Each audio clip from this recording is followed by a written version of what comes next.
ये है आरजे कार्तिक की 1 मिनट स्टोरी। ये कहानी एक पंडित जी की जो राजा के दरबार में पहुंचे। राजा ने उनसे 3 प्रश्न किए कि ईश्वर जो है कैसे दिखता है, कहां तक देखता है और करता क्या है। पंडित जी ने कहा आपने मुझे बुलाया लेकिन आदर सत्कार नहीं किया। तो दूध का ग्लास मंगवाया गया।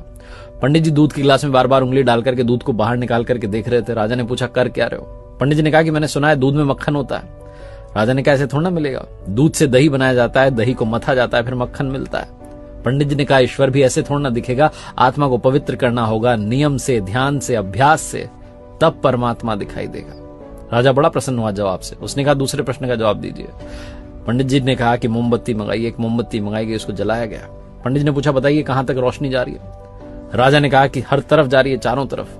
पंडित जी ने कहा बस यही, परमात्मा भी चारों तरफ देखता है, हमारे हर कर्म का हिसाब उसके पास है। फिर राजा ने कहा कि तीसरे प्रश्न का जवाब दीजिए, ईश्वर करता क्या है। पंडित जी ने कहा आप गुरु बनकर के पूछ रहे हैं कि शिष्य बनकर के। राजा ने कहा शिष्य बनकर के।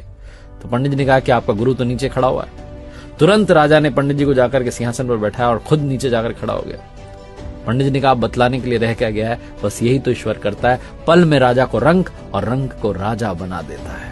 बहुत छोटी सी कहानी जिसका सार समझाता है भरोसा बनाए रखिए, प्रभु सब कुछ संभाल लेंगे, वो सब कुछ देख लेंगे, बस आपकी आराधना में, पूजा में, भक्ति में कमी मत होने देना।